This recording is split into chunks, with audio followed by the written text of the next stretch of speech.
పానీపూరి వెనుక మన ఆరోగ్యానికి హాని కలిగించే స్టోరీ ఒకటి దాగి ఉంది. అదేంటో ఇప్పుడు చూద్దాం.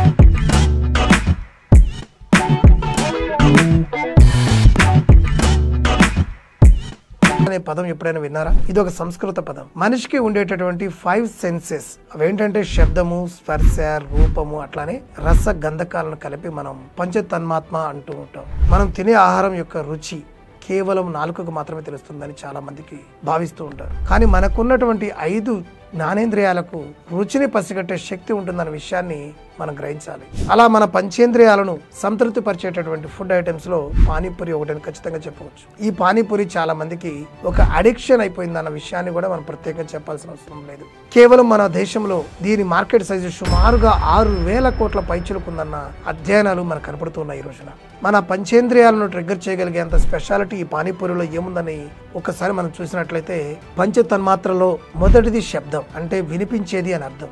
పానీపూరి తినడానికి క్రిస్పీగా ఉండడమే కాకుండా తిన్నప్పుడు కూడా కరకరమంటూ వచ్చే ఆ సౌండ్ మనకు స్పష్టంగా వినిపిస్తూ ఉంటుంది. ఈ సౌండ్ కూడా మనల్ని అట్రాక్ట్ చేస్తూ ఉంటుంది. ఇక రెండవది స్పర్శ, అంటే టచ్ అన్నమాట. పూరిలో ఉండేటటువంటి ఒక రకమైన నీటి వలన సాలిడ్, లిక్విడ్ రెండు కలిసి నోటికి ఒక కొత్త రకమైనటువంటి స్పర్శను అందిస్తూ ఉంటుంది. ఇక మూడవది రూప. పానీపూరి బ్రైట్ కలర్స్ తో అందంగా గుండ్రంగా ఉంటుంది. అంటే కడుపు కంటే ముందు కళ్ళకు తినాలనే కోరిక కలగజేస్తూ ఉంటుంది అనమాట. ఇక నాలుగవది రస, అంటే రుచి. ఇది షడ్రుచులు కలిగినట్టు కారము, తీపి, పులుపులు కలిగి ఉంటుంది. చాలా స్పష్టంగా మనం ఇది గమనించవచ్చు. చివరగా ఐదవది గంధ, అంటే వాసన అన్నమాట. మనం పానీపూరి బల దగ్గర నుంచి మనం ప్రక్క నుంచి వెళ్తున్నట్లయితే ఆ మసాలా ఘాటు వాసన అనేది మనని విపరీతంగా అట్రాక్ట్ చేస్తూ ఉంటుంది. ఇలా పంచేంద్రియాలను తృప్తిపరిచే విధంగా తయారు చేయబడింది కాబట్టి దీనిని మనం తొందరగా అడిక్ట్ అవుతూ ఉంటున్నాం. కానీ ఇదంతా నాణానికి ఒకవైపే. అన్ని సెన్సెస్ కలిగి ఉన్న పానీపూరి మనకు కొంచెం స్పెషల్గా అనిపించవచ్చేమో, కానీ ఇది చాలా డేంజరస్ అనే విషయాన్ని మాత్రం మనం గ్రహించాలి. ఇది పంచేంద్రియాలను తృప్తిపరిచినట్లు ఉంటుంది, కానీ దీనివల్ల అనేకమైనటువంటి ఆరోగ్య సమస్యల్ని మనం ఎదుర్కోవాల్సిన అవసరం అయితే ఉంటుంది. వాటిలో మొదటిది జీర్ణ సమస్యలు. రోడ్డు ప్రక్కన క్వాలిటీ లేనటువంటి పదార్థాలతో తయారు చేసే ఈ పానీపూరి తినడం వల్ల డయేరియా, జాండీస్, అల్సర్స్, అట్లానే కడుపు నొప్పులు ఇట్లాంటి ఎన్నో రకాల సమస్యలు గురయ్యే అవకాశం ఉంది. ఇక రెండవది గుండె జబ్బులు, క్యాన్సర్లకు కూడా కారణభూతమయ్యే అవకాశం ఉంది. ఈ పానీపూరిని తయారు చేయడం మొదలుకొని కస్టమర్ల నోట్లోకి చేరే వరకు మనకు ఎక్కడ క్వాలిటీ అనేది కనిపించదు. దీనివల్ల క్యాన్సర్లు, గుండె జబ్బులు వచ్చే ప్రమాదాలు మెండుగా ఉంటున్నాయి ఈ రోజున అని అనేక పరిశోధనలు చెప్తున్నాయి ఈ రోజున. ఇక మూడవది ఊబకాయం. ముఖ్యంగా మన శరీరంలో ఊబకాయం ఎన్నో రకాల ఆరోగ్య సమస్యలకు కారణభూతమై ఉంది.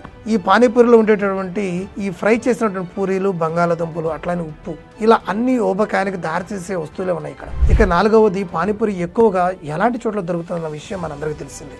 అలాగే తయారు చేసే విధానం ఎలా ఉంటుందో కూడా చాలా మంది చూసే ఉంటారు. అక్కడ వస్తువుల పైన వాలినటువంటి ఈగలు వలన కూడా, అంటే ఈగలు, దుమ్ము ఇటువంటి వాటి వలన కూడా క్రిములు చేరి మనిషికి దీర్ఘకాలికమైనటువంటి ఆరోగ్య సమస్యలు తీసుకొచ్చే అవకాశాలు అయితే ఉంటున్నాయి. చివరిగా బ్లడ్ ప్రెషర్. ఇక ఈ పానీపూరిలో ఉప్పు మోతాదు చాలా ఎక్కువగా ఉంటుంది. వాళ్ళు ఇచ్చేటటువంటి వాటర్లో కూడా ఉప్పు ఎక్కువగా ఉంటుంది. అందువలన ఇది బీపీని ఈజీగా ట్రిగ్గర్ చేసే అవకాశం అయితే ఉంటుంది.